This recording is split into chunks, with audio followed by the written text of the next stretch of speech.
好啦，今日 CDV Channel 嚟咗新嘅一集啦。點解呢度咁大台徽咧？係啦，因為我哋今日轉咗 setting 就用 board 嘅。係啦。今日題目係講 Time Management Style， 同大家講下時間管理啦。就因為正值暑假檔期，等我哋介紹咗自己先。我係思豪，我係 Vicky，仲有一個特別嘅 helper 文夫，係啦，攝影師 Anthony 啊。係啦。好啊，今日開始講啦。咁咧點解呢個時候講 time management style 咧？就因為暑假啊嘛。咁暑假咧，大家就有一個比較悠長嘅假期。有啲人就會可能想去做 internship 啦，想去做 summer job 啦，想去玩啊，去 camp 啦，去旅行啦。咁呢個時候咧，想要做到多啲嘢咧，就需要 time management。係啦。咁我而家就問下眼前呢一位 Vicky 先生啦。Vicky 先生，你嘅 time management style 係點㗎？我試一試。啊？先到先得喎，睇嚟係啦。係啦，你不如寫快少少啦，同埋唔好背隻頭啦。好，冇問題啦。先到先得呢個就係 Vicky 嘅。係啦。咩為之先到先得咧？一係釘一次啦。好。嗱 Vicky 係啦。係你你7月11號食飯好唔好啊？好。好，咁好啦，拜拜。好，文夫入。喂 ，Vicky 係7月11號，不如去行山啦我哋。唔好意思啊，我約咗思豪啊，都係唔去啦，拜拜。好，拜拜，行翻去。係。好啦，咁點解頭先咧，即係頭先阿 Vicky 就會拒絕佢咧？佢嘅原因就係話先到先得啊嘛。咁佢約咗我咯喎，咁文夫再佢，係啦，就冇啦。係啦。咁但係其實有冇諗過？其實如果嗱，首先問下你先，你有冇做 schedule 嘅先？冇。冇啊！佢亦都你哋都冇乜點樣有個時間管理概念喎。我相信已經係㗎啦。係啦。咁譬如好似我咁樣，其實你當初食飯，你可能問咗我幾多點先可以？譬如我可能夜晚食飯嘅8點嘅，文富行山可能行到朝頭早行6點咁啫喎。兩樣嘢可以一齊做喎。係啊。但係你當係冇呢個 time management 嘅時候咧，就變咗有啲嘢做唔到。嗯。係啦。咁樣呢個情況咧，我就經歷咗唔少，咁我就嘗試用嘅 style 就唔同咗啦。因為其實大家通常如果翻得 part time 多咗話要去多咗唔同嘅活動嘅時候咧，點樣都唔能夠冇 schedule， 因為你冇 schedule 就唔知道自己做乜，同埋有咗 schedule 仲可以令到你做到更加多嘅嘢。係。所以我呢個 style 咧就叫做 C 多 D 多 P style。係啦。係啊，咁呢個 style 同我哋嘅台個名係一樣嘅。咁咧呢個其實代表咩咧？就代表一種想要去增值自己、想要積極向上嘅精神。呢個就係 CDV style。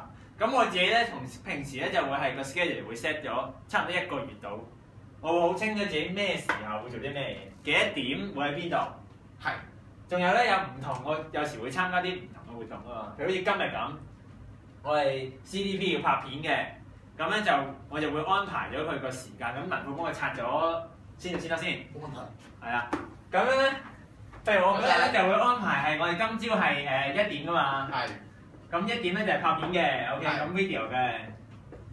咁樣，但係我就要拍到3點。拍到5點啫嘛，你都估到，咦？5點，咁我就會知道跟住落嚟我仲要去舞台訓練班喎，咁我就係幾多點啊？8點咁樣，係啦。咁我就會好清楚知道嗰日嗰個安排點啦。咁然後中間呢度有3個組頭嘅空檔時就3個 hours 啦。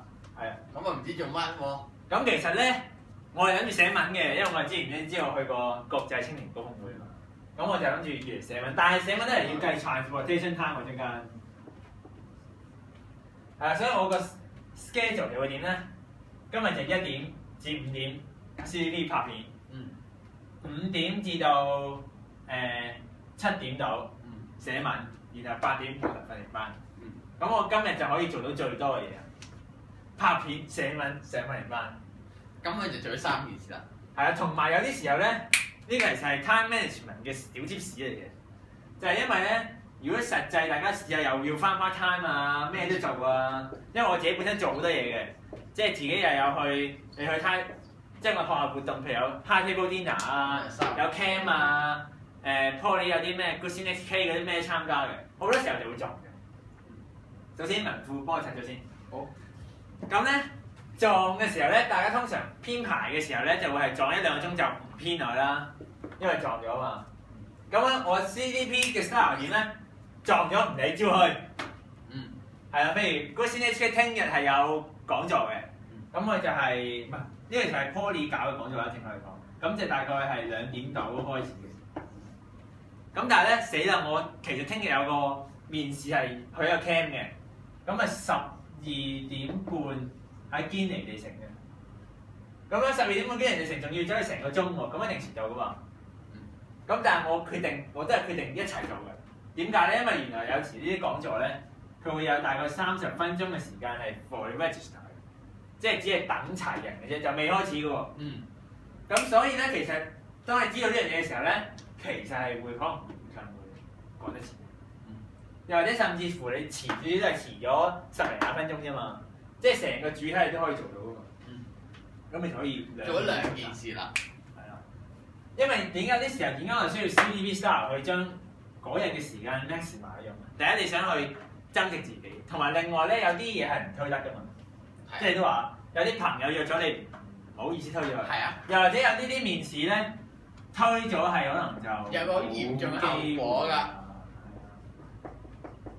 咁呢啲就冇 chance 啦。咁就要阿遠啦。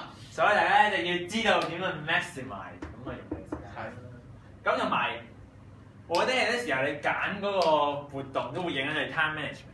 即係譬如 Vicky 就係揀咗個 internship 嗰個網配公司。咁你呢個保險公司嘅 internship 係為期幾耐度？3個月。3個月，但係3個月都係做保險嘅喎。係啊。但係嗰日好似仲要日翻添喎。應該都要。咁相對就比較難啲。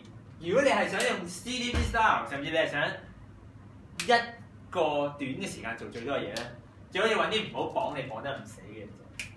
即係譬如有啲 summer job 咁噶嘛，即係可能做1兩日嗰啲會展嗰啲咧，又或者你有時有啲去玩嘅，去啲 camp 嘅，或者啲 short 嘅 trip 咧，即係去幾日幾晚。咁你咪可以變咗可以將你嘅時間去填滿嘅。係。有好多唔同嘅嘢做。係啊，譬如你如果本身係中意玩 IG 或者中意玩 Facebook， 玩超多活動嘅，想嚟好似好充實咁。好似。唔係咁，實際上你真係其實都相對充實嘅。但係呢個當然係睇下自己嘅 style 係點啦。係啦。